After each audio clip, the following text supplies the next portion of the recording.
Sociomanic this side. Welcome back to my channel. In today's class, I'm going to tell you about a form of government that is democracy. So, keep learning, stay connected. Please like and share the video. And if you're new to my channel, don't forget to subscribe. Let's get going.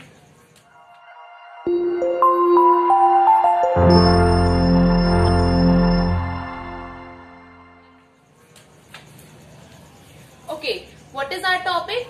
What is democracy? Why democracy? In this lecture, I will tell you कि democracy क्या होता है और क्यों ये किसी भी देश में as a form of government use किया जाता है या लोग इसको फॉलो करते हैं. ठीक है. First of all, let me tell you the meaning of democracy. Means the definition. Democracy is a form of government where rulers are elected by the people. Democracy एक तरह की सरकार है जिसमें जितने भी रूलर्स हैं या लीडर्स हैं उनको कौन इलेक्ट करता है, कौन चूज करता है? लोग. फॉर एग्जाम्पल अगर हम इंडिया की बात करें, India is a democratic country. यहाँ पर हर 5 साल में इलेक्शंस होते हैं और हमेशा इंडिया के जो सिटीजन्स हैं दैट आर एडल्ट्स वो अपने लीडर्स को, अपने रिप्रेजेंटेटिव्स को चूज करते हैं. Okay, then here I have written some topics that will cover in this particular lecture. First, features of democracy.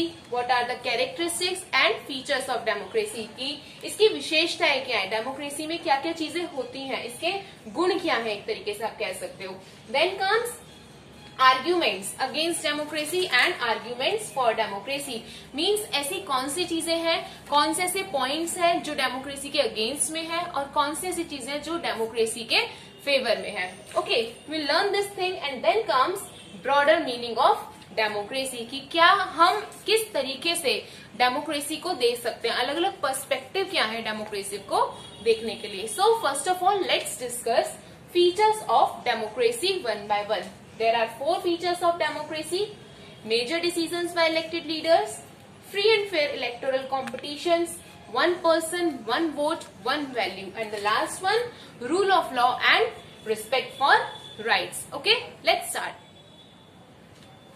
First feature of democracy is major decisions by elected leaders. Means जितने भी major decisions होते हैं वो कौन लेता है? Elected leaders. Means जिनको आपने चूज किया है as their leader, ठीक है, वही सारे डिसीजंस लेते हैं. So I will tell you this for by an example. एक एग्जाम्पल से इसको हम समझते हैं. देखो, पाकिस्तान का एग्जाम्पल लेते हैं. वहां पर कौन थे? जनरल परवेज मुशर्रफ थे. ठीक है, मिलिट्री लीडर थे, ये जनरल थे मिलिट्री के. इन्होंने क्या किया? इन्होंने डेमोक्रेटिक गवर्नमेंट को पाकिस्तान की किसमें चेंज कर दिया? एक डिक्टेटरशिप में चेंज कर दिया. किस तरीके से? देखो, अक्टूबर 1999 में इन्होंने मिलिट्री कूप किया और डेमोक्रेटिक गवर्नमेंट जो थी उसका तख्ता पलट कर दिया. तख्ता पलट मीन्स चेंज कर दिया, उसको डिक्टेटरशिप में चेंज कर दिया और खुद को डेजिग्नेट कर दिया as the president of Pakistan. खुद को ही इन्होंने प्रेसिडेंट घोषित कर दिया कि आज से मैं कौन हूँ? प्रेसिडेंट हूँ पाकिस्तान का. ठीक है. देन 2002 में इन्होंने एक रेफरेंडम पास किया. रेफरेंडम क्या होता है? रेफरेंड मतलब होता है it's a kind of voting जिसमें आप पूछते हो अपने लोगों से कि ये चीज कोई भी किसी भी पर्टिकुलर मैटर पे आप पूछ सकते हो कि क्या ये चीज करनी है या नहीं करनी है, यस और नो में. तो इन्होंने क्या किया? इन्होंने पूछा लोगों से कि क्या मैं अपना एक्सटेंशन करूं, अपना टाइम पीरियड जो है, रूलिंग का जो मेरा टाइम पीरियड है, क्या मैं वो एक्सटेंड कर सकता हूं? ऐसा क्वेश्चन इन्होंने लोगों से पूछा और बाय फॉल्स मींस इन्होंने उस चीज को लोगों से यस करवा दिया. मतलब एक इलेक्शन किया, छोटा सा रेफरेंडम किया जिससे इन्होंने बाय फॉल्स वेज उसमें ये बोला कि लोग जो है वो चाहते हैं कि मेरा जो टाइम पीरियड है रूलिंग का वो एक्सटेंड हो जाए. ओके, तो इन्होंने धोखे से ये चीज की. After that people protested against him. इसके बाद लोगों ने इसका काफी प्रोटेस्ट भी किया कि ये आप बाय फॉल्स मीन्स कैसे कर सकते हो. ठीक है. उसके बाद क्या किया? जब ये अगेन रूलिंग में आ गए तो इन्होंने एक लीगल फ्रेमवर्क ऑर्डर पास किया. लीगल फ्रेमवर्क ऑर्डर क्या था? लीगल फ्रेमवर्क ऑर्डर, इसमें इन्होंने कॉन्स्टिट्यूशन में कुछ चेंजेस किए. ठीक है. किस तरीके के चेंजेस? सबसे पहले इन्होंने कहा the president can dismiss the national and provincial assemblies. मतलब कोई भी किसी भी तरीके की नेशनल और पॉलिटिकल प्रोविंशियल असेंबलीज होगी, मतलब स्टेट लेवल पर या फिर नेशनल लेवल पर, ये किसी भी असेंबली को डिसमिस कर सकते हैं होने वाली. ठीक है. और सेकेंड थिंग इन्होंने बोली कि he has basically appointed national security council, एक नेशनल सिक्योरिटी काउंसिल इन्होंने बनाई, जिसमें इन्होंने कौन रखे, इसमें इन्होंने वही सारे लोग रखे जो इनके सपोर्टर्स थे, एज आई कैन से जो सारे मिलिट्री के लीडर्स थे, राइट। तो नेशनल सिक्योरिटी काउंसिल क्या करती थी, वो सुपरवाइज करती थी सिविलियन कैबिनेट को। देखो जैसे इंडिया में जितने भी कैबिनेट मिनिस्टर्स हैं, एक तरीके से उन सभी को, पाकिस्तान के जितने भी कैबिनेट मिनिस्टर्स थे उन सभी को सुपरवाइज करने के लिए इन्होंने क्या किया, नेशनल सिक्योरिटी काउंसिल अपॉइंट की, जो क्या करती, जो उन सब पर नजर रखती। और पूरी तरीके से इन्होंने क्या किया, मिलिट्री रूल स्टैब्लिश कर दिया पाकिस्तान में। कहीं ना कहीं आप देख सकते हो, लेकिन इन्होंने बोला कि हमारी कैसी गवर्नमेंट है, हमारी डेमोक्रेटिक गवर्नमेंट है, but you can see here, you can check कि it's not a type of democratic government. Democratic government में ऐसा नहीं होता, ठीक है। सो here the conclusion I have written, in a democracy the final decision making power must rest with those elected by the people। हमने यहाँ पर यही सीखा कि डेमोक्रेसी में फाइनल डिसीजन मेकिंग पावर किसके पास है, जिसे लोगों ने चूज किया है। आपके जो लीडर्स होंगे कंट्री के, जिन्हें आपने चूज किया है, वही क्या करेंगे, आपके बिहाफ पर डिसीजंस लेंगे, right. This is the first feature of democracy, major decisions by elected leaders, right. Second feature is free and fair electoral competitions. Means what do you understand by free and fair elections? Means it should not be biased. There should be no tricks, no false means to use to basically to win the elections. Okay, मतलब कि आप ऐसे कोई भी तरीकों का इस्तेमाल ना करो जिससे आप इलेक्शंस जीतो। Don't use dirty tricks, right? लेकिन ऐसा नहीं होता हमेशा। जब भी लीडर्स को इलेक्शंस जीतना होता है तो समटाइम्स दे यूज, और आई कैन से कि बहुत बार वो लोग क्या करते हैं, गलत रास्तों का इस्तेमाल करते हैं। So here I have written two example, we'll understand this through two examples of China and Mexico। दोनों के एग्जाम्पल से समझते हैं। देखो चाइना जो है वहां पर इलेक्शंस भी होते हैं, हर 5 साल में होते हैं इलेक्शंस, ठीक है। और बेसिकली इसमें ये इलेक्ट करते हैं लीडर्स को in national people congress. National people congress क्या है, इट्स लाइक पार्लियामेंट। जैसे हमारे देश में पार्लियामेंट है, वहां पर नेशनल पीपल कांग्रेस है। तो किसी भी कैंडिडेट को अगर इसका पार्ट बनना है, नेशनल पीपल्स कांग्रेस का पार्ट बनना है, so it should get the approval of Chinese communist party. उसको किसकी अप्रूवल लेनी पड़ेगी, चाइनीज कम्युनिस्ट पार्टी की लेनी पड़ेगी। देखो इंडिया में जब भी इलेक्शंस होते हैं तो जरूरी नहीं है कि आप किसी पार्टी का ही पार्ट हो, आप इंडिविजुअली भी इलेक्शन लड़ सकते हो। You can contest election individually and become the member of the parliament, ठीक है। लेकिन ऐसा वहां पर चाइना में नहीं था। तो क्या आप इसको एक डेमोक्रेसी कहोगे, नहीं, डेमोक्रेसी में ऐसा नहीं होता, ठीक है। Then comes example of Mexico. अगर हम मैक्सिको की बात करें तो वहां पर भी क्या, कौन सी पार्टी थी, पीआरआई थी। पीआरआई का full form institutional revolutionary party, opposite है ये, ठीक है, इंस्टीट्यूशनल रिवॉल्यूशनरी पार्टी। तो मैक्सिको में भी ये जो पार्टी थी, ये हमेशा it was the only party, वहां पर ये अकेली पार्टी थी जो इलेक्शंस लड़ती थी और हमेशा जीतती थी। अगर मैं आपको ये बोलूं बात कि आपके पास 2 ऑप्शंस हैं, आपके पास 2 पार्टी हैं, एक तरफ आपकी पीआरआई है और दूसरी तरफ आपकी दूसरी पार्टी भी पीआरआई है, तो आपके पास 2 ऑप्शंस हैं, आप या तो ए चूज कीजिए या बी चूज कीजिए। तो I am wrong, you know this thing, लेकिन यहाँ पर यही होता था, लोगों के पास कोई ऑप्शन ही नहीं थे, तो उनको हमेशा किसको चूज करना होता था, पीआरआई को चूज करना पड़ता था। It always use dirty tricks to win the elections, ठीक है, हमेशा फॉल्स ट्रिक्स यूज करते थे। बाय फॉल्स मीन्स ये पार्टी हमेशा जीतती थी, सारे इलेक्शन यही जीतती थी। तो this is also not a democracy. So we can say in a democracy election should be free and fair, means anyone can contest it, कोई भी उसको लड़ सकता है और कोई भी जीत सकता है। और fair कैसे होने चाहिए, that should be not biased, bias नहीं होने चाहिए, ठीक है। Then comes the third feature of democracy, that is one person one vote one value। क्या मतलब है इस बात का कि एक व्यक्ति और एक वोट और उसकी एक value. in India we can say use the term for it universal adult franchise. Universal adult franchise क्या होता है, यूनिवर्सल एडल्ट फ्रेंचाइज मीन्स होता है कि जितने भी लोग 18 ईयर्स या 18 ईयर्स अबव हैं वो क्या कर सकते हैं, वोट दे सकते हैं, and their vote has one value. Okay, so here I have written some examples कि ये जो देश है ये कहते हैं कि हम भी डेमोक्रेटिक हैं, क्या है या नहीं है ये बात की बात है। सबसे पहले डिस्कस करते हैं। देखो सऊदी अरेबिया की अगर मैं आपको बात बताऊं तो 2015 तक जो विमेन्स थी उनको राइट नहीं था वोट देने का, ठीक है। इस्टोनिया एक देश है, कंट्री है नियर रशिया के पास एक देश है इस्टोनिया, ठीक है। तो रशिया के जो लोग हैं वो कुछ लोग वहां भी रहते हैं, मतलब कुछ पॉपुलेशन जो है रशिया की वो वहां पर रहते हैं। तो वहां पर जो रशियन माइनॉरिटी है उनको ये राइट नहीं है वोट देने का, ठीक है। They find it difficult to give vote, to get the right to vote, okay. Then comes Fiji. Vote of an indigenous Fiji has more value than that of Indian Fijian. देखो ऐसा था पहले के time पर जब जैसे Britishers आए थे तो एज अ लेबर वो अलग अलग जगहों पर लोगों को ले गए थे। फिजी एक आइलैंड है, ठीक है, तो काम कराने के लिए ले गए, लेकिन कुछ लोग वहीं पर परमानेंट सेटल हो गए। तो अब मान लो वहां के जो एक्चुअल में जो फिजियंस हैं वहां की उन लोगों की वैल्यू ज्यादा है as compare to Indian Fijians, right. मतलब जो इंडियन फिजियंस हैं उनकी जो वोट की वैल्यू है और जो इंडिजिनस फिजियन है, इंडिजिनस फिजी मीन्स जो एक्चुअल में फिजी लोग हैं वहां के, उनकी वोट की वैल्यू जो है ज्यादा है। तो this is also wrong. Look in a democracy there should be fundamental principle of political equality, means हर तरीके से पॉलिटिकली आप इक्वल होने चाहिए, राइट। सबको, हर इंसान को एक वोट देने का अधिकार है और उसके वोट की एक ही वैल्यू है। ऐसा नहीं है कि मैंने अगर एक बार वोट दिया तो उसको 2 बार काउंट किया जाएगा या उससे ज्यादा बार काउंट किया जाएगा। एक पर्सन एक ही वोट दे सकता है और उसको काउंट भी कितनी बार किया जाएगा, एक ही बार किया जाएगा, right. So this is the third feature of democracy, I can say very important feature, okay.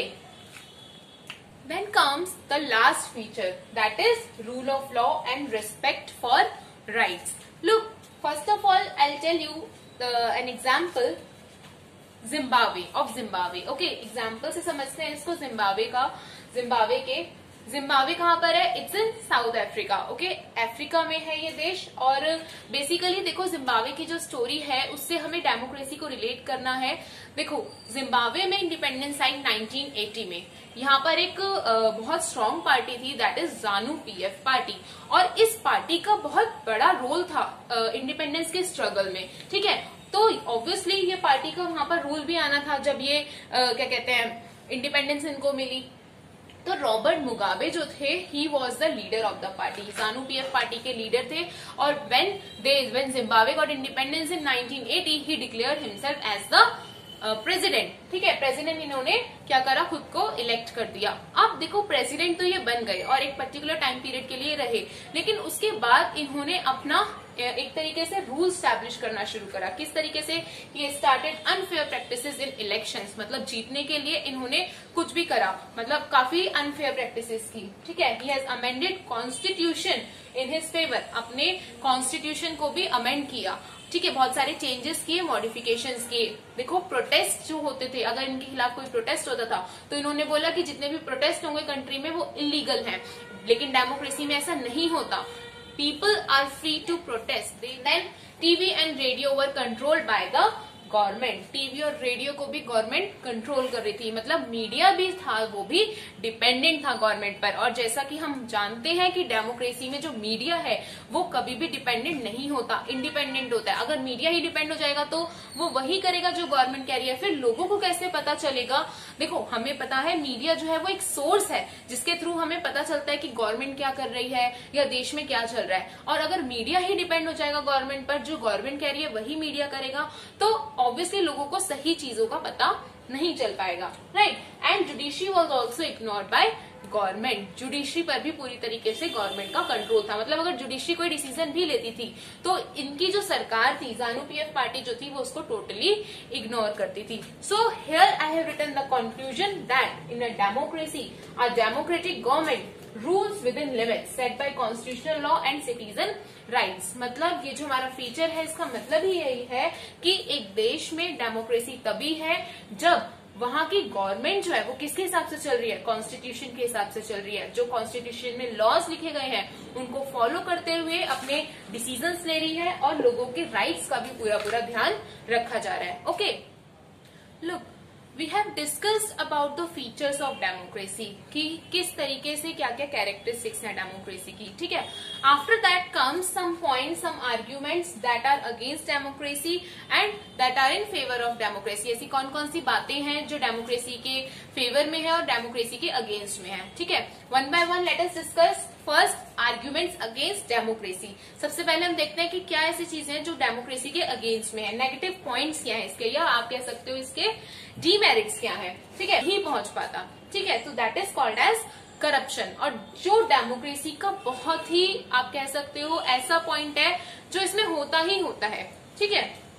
Ordinary people don't know what is good for them. Sometimes ऐसा होता है कि देखो हमारे देश की जो पॉपुलेशन है, अगर मैं इंडिया की पर्टिकुलरली बात करूं तो नॉट ऑल आर एजुकेटेड, हर कोई इतना पढ़ा लिखा नहीं है, जिसकी वजह से उन्हें नहीं पता कि क्या उनके लिए सही है। और समटाइम्स अगर पढ़े लिखे लोग भी हैं तो वो इतना वर्क नहीं करते, मतलब जब वोटिंग होती है तो वो ये नहीं देखते कि पर्टिकुलर लीडर है उसका बैकग्राउंड क्या है, उसने देश के लिए क्या किया है, वो एलिजिबल है भी या नहीं।